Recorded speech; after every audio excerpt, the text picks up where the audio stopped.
Private travels బస్సులో ప్రయాణం అంటే ప్రాణాలతో చెలగాటమాడుతున్నట్లే. కర్నూలు వద్ద జరిగిన ఘోర బస్సు ప్రమాద భయం నుంచి బయటపడక ముందే మరో ప్రమాదం జరిగింది. క్షణాల్లోనే బస్సు మంటల్లో చిక్కుకుని అగ్నికి ఆహుతైంది. అదృష్టవశాత్తు 42 మంది ప్రయాణికులు ప్రాణాలతో బయటపడ్డారు. విజయనగరం జిల్లా రామభద్రాపురం వద్ద జరిగిన ఈ ప్రమాదంతో వోల్వో బస్సులో ప్రయాణ భద్రతపై మరోసారి అనుమానాలు రేకెత్తుతున్నాయి.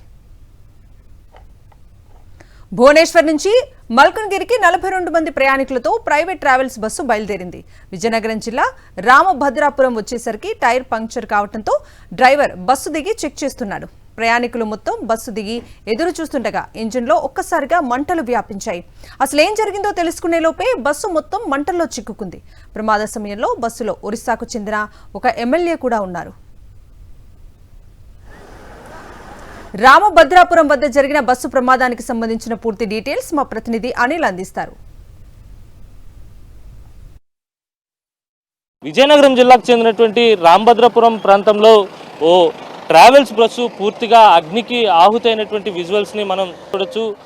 భువనేశ్వర్ నుంచి మల్కాన్గిరి వెళ్తున్నటువంటి ఈ ప్రైవేటు వాల్వో బస్సు తెల్లవారుజాము సమయంలో ప్రమాదానికి గురైంది.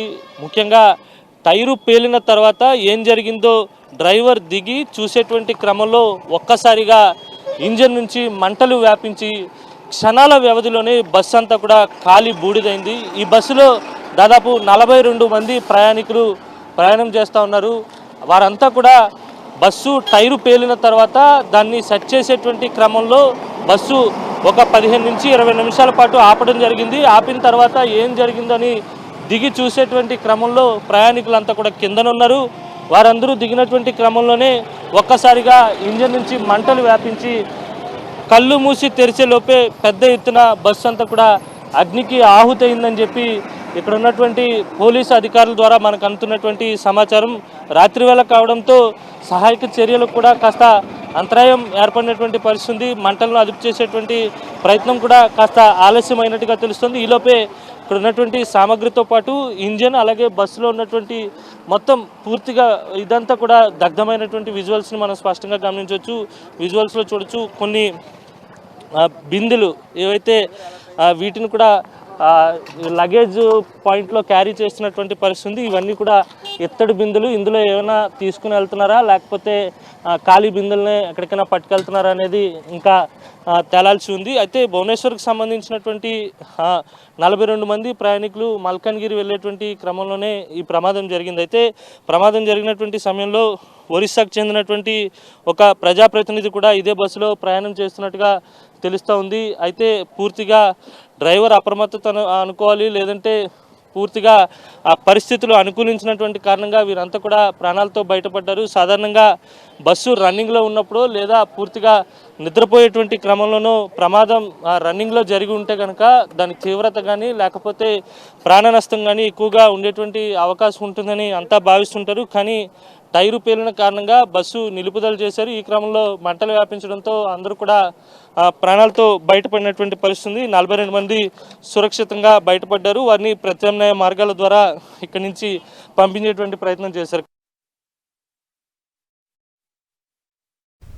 భువనేశ్వర్ నుంచి మల్కన్గిరి వెళ్తున్న ప్రైవేట్ ట్రావెల్స్ బస్సులో మంటలు వ్యాపించి బస్సు పూర్తిగా దగ్ధమైంది. ఈ ఘటనలో ఎటువంటి ప్రాణ నష్టం జరగకపోయినప్పటికీ ప్రయాణికులకు మాత్రం పీడకలను మిగిల్చింది. బస్సులోని సీట్లు, స్లీపర్ బెర్తులు సహా ప్రయాణికుల లగేజ్ కూడా పూర్తిగా కాలి బూడిదైంది. ప్రమాద సమయంలో ఓ మహిళకు చెందిన 12 తులాల బంగారం బస్సులోనే ఉండిపోవడంతో ఆ బంగారం కూడా కాలిపోయింది. మంటలు అదుపులోకి వచ్చాక బంగారాన్ని పోలీసులు వెతికి ఆమెకు అప్పగించారు. సాధారణంగా వాల్వో బస్కి లెఫ్ట్ సైడ్లో లగేజ్ పెట్టేటువంటి పాయింట్ ఇది. ఈ పాయింట్లో ఉన్నటువంటి వస్తువులన్నీ కూడా పూర్తిగా కాలి బూడిదయ్యాయి. కొన్ని బుక్స్ కూడా ఉన్నాయి, అవి కూడా కాలిపోయినటువంటి పరిస్థితి కనిపిస్తోంది. మొత్తంగా చూస్తే కనుక ఈ ప్రమాదం పెను ప్రమాదం తప్పినట్టుగానే భావించాల్సి ఉంటుంది. ఎవరికి ఏమీ కాకుండా బయటపడ్డారు. కానీ మనకంతున్నటువంటి సమాచారం, స్థానికులు ఇస్తున్నటువంటి సమాచారం ప్రకారం చూస్తే ఓ మహిళ తన బంగారం దాదాపుగా 12 తులాల బంగారం కూడా అగ్నికి ఆహుతైనట్టుగా తెలుస్తోంది. ఆ మహిళ చాలా ఆవేదన వ్యక్తం చేసినట్టుగా కూడా తెలుస్తుంది. బస్సులోకి వచ్చి చూస్తే పూర్తిగా ఇదంతా డ్రైవర్ క్యాబిన్. క్యాబిన్ అంతా కూడా పూర్తిగా ధ్వంసమైంది, ఖాళీ బూడిదైంది. అసలు ఎక్కడ ఇంజిన్ ఉంది, ఎక్కడ ఏముందో తెలియనటువంటి పరిస్థితి ఇక్కడ కనిపిస్తోంది. ఎందుకంటే ఫుల్లీ ఎయిర్ కండిషనర్డ్, మొత్తం క్లోజ్గా ఉంటుంది బస్సు. ఎక్కడైనా మంటలు వ్యాపిస్తే కనుక మొదలైతే వాటి వ్యాప్తి అనేది చాలా వేగంగా ఉంటుంది. సాధారణంగా వాల్వో బస్సుల్లో 3 రకాలు ఉంటాయి. ఒకటి పూర్తిగా సీటింగ్ ఉంటుంది, రెండోది 2 పక్కల అంటే పైన అప్పరు లోవరు 2 కూడా స్లీపర్స్ ఉంటాయి. మూడో రకం బస్సులో కిందంతా కూడా సీటింగ్ అంటే సెమీ స్లీపర్ సీటింగ్ ఉంటుంది. మనం చూడొచ్చు విజువల్స్లో, ఇదంతా సెమీ స్లీపర్ సీటింగు. ఈ సెమీ స్లీపర్ సీటింగు పైన స్లీపర్ బెర్త్లు, ఇలా 2 ఉన్న డ్యూయల్ మోడ్లో ఉన్నటువంటి ఈ బస్సులో ప్రయాణికుల సంఖ్య కూడా సాధారణంగా ఎక్కువగా ఉంటుంది. అయితే ప్రమాదం జరిగిన తర్వాత పూర్తిగా ఇక్కడ ఉన్నటువంటి క్వశ్చన్స్ కానీ లేకపోతే బస్సులో ఉండేటువంటి ఎయిర్ కండిషన్ ఫెసిలిటీ మొత్తం పూర్తిగా అగ్నికి ఆహుతి అయిపోయినటువంటి పరిస్థితి కనిపిస్తుంది. గతంలో జరిగినటువంటి కావేరీ ట్రావెల్స్ బస్సు ప్రమాదంలో కావచ్చు, లేకపోతే ఇతరత్ర ప్రమాదాల్లో కూడా పెద్ద ఎత్తున ప్రాణ నష్టం వాటిల్లింది. అలాగే చాలామంది ఇబ్బంది పడినటువంటి పరిస్థితి ఉంది. అలాగే ఈ బస్సు ప్రమాదం ఉదయం తెల్లవారుజామున మంటలు వ్యాపించినటువంటి క్రమంలో ఇక్కడ ఉన్నటువంటి ప్రయాణికులంతా కిందకి దిగిపోవడంతోనే ప్రాణ నష్టం తప్పింది అనేది ఇక్కడ ఉన్నటువంటి స్థానికులు కావచ్చు, కొంతమంది కావచ్చు చెప్తున్నారు. ఏదేమైనప్పటికీ కూడా వాల్వో బస్సుల్లో ప్రయాణం చేయాలంటేనే పూర్తిగా భయంతో వణికిపోయేటువంటి వాతావరణం తెలుగు రాష్ట్రాల్లో కనిపిస్తోంది.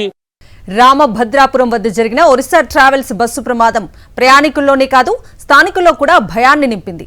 బస్సు రన్నింగ్ లో ఉండగా ఈ ప్రమాదం జరిగి ఉంటే దాని పరిణామాలు ఊహించలేనంతగా ఉంటాయి. నిత్యం ఎక్కడో చోట ట్రావెల్స్ బస్సులో ప్రమాదాలు జరగటం ప్రయాణికులను మరింత భయానికి గురి చేస్తున్నాయి. విజయనగరం జిల్లాలోని రామభద్రపురం వద్ద ఒరిస్సా ట్రావెల్స్ బస్సు ప్రమాదం ఘటనకు సంబంధించి దాదాపు బస్సు మొత్తం పూర్తిగా దగ్ధమైంది. బస్సులో ఏ ఒక్క ఆనవాళ్ళు కూడా గుర్తుపట్టలేనటువంటి పరిస్థితి కనిపిస్తోంది. ముఖ్యంగా బస్సు ఆగినటువంటి క్రమంలో ప్రమాదం జరిగింది కాబట్టి దాదాపు 42 మంది ప్రాణాలతో బయటపడినట్టుగానే భావించాల్సి ఉంటుంది. ఒకవేళ బస్సు 80 నుంచి 100, 110, 120 కిలోమీటర్ల వేగంతో కనుక ప్రయాణించేటువంటి క్రమంలో అగ్ని ప్రమాదం సంభవించుంటే మటుకు దాదాపు 42 మంది ప్రాణాలు గాల్లో కలిసి ఉండిపోయాయని ఇక్కడంతా భావిస్తూ ఉన్నారు. అలాగే అధికారులు కూడా ఈ ప్రమాదానికి సంబంధించి అసలు ప్రమాదం ఏ విధంగా జరిగిందనే కోణంలో కూడా విచారణ వేగంగా కొనసాగిస్తున్నారు. మనం విజువల్స్లో చూడొచ్చు, డీజిల్ ట్యాంక్ కూడా మీకు విజువల్స్లో కనిపిస్తుంది. మనం విజువల్స్లో చూడొచ్చు, డీజిల్ ట్యాంక్ కనుక పేలి ఉండుంటే ప్రమాద తీవ్రత కానీ ఈ సమీపంలో ఉండేవారికి కూడా ఇబ్బంది తలెత్తేదనే ఒక భావన కూడా ఉంది. మరోవైపు కింద అంతా కూడా సెమీ స్లీపర్ సీట్స్ ఉన్నాయి, పైన అంతా కూడా బెర్త్లు అంటే పడుకొని ప్రయాణం చేసేందుకు వీలుగా ఉంది. ఒకవేళ రన్నింగ్లో ఉన్నప్పుడు ఏదైనా అగ్ని ప్రమాదం జరిగితే కనుక సాధారణంగా మనం విజువల్స్లో చూడొచ్చు, ఇదొక బ్యాక్ సైడ్ నుంచి ఎమర్జెన్సీ ఎగ్జిట్ డోర్ కూడా ఉంది. ఇది ఓపెన్ చేసినప్పటికంటే ఏ సందర్భంలో ఓపెన్ చేశారనేది మనకు తెలియదు, ఎందుకంటే డ్రైవర్ కానీ ఎవరు ఇక్కడ అందుబాటులో లేరు. కానీ టైరు పేలిన తర్వాత ప్రమాదం జరిగింది కనుక అందరూ బయటనే ఉన్నారు కనుక అంతా ఊపిరి పీల్చుకున్నారు. ఏదేమైనప్పటికీ కూడా 42 మందితో ప్రయాణిస్తున్నటువంటి ఈ నీలకంఠేశ్వర ఆరెంజ్ ట్రావెల్స్కి చెందినటువంటి ఈ బస్సులో ఉన్నటువంటి 42 మంది ప్రయాణికులు సురక్షితంగా బయటపడ్డారు. బస్సు మాత్రం ఖాళీ బూడిదైంది. వీడియో జర్నలిస్ట్ ఈశ్వర్తో కలిసి అనిల్, సాక్షి టీవీ, రామభద్రపురం నుంచి.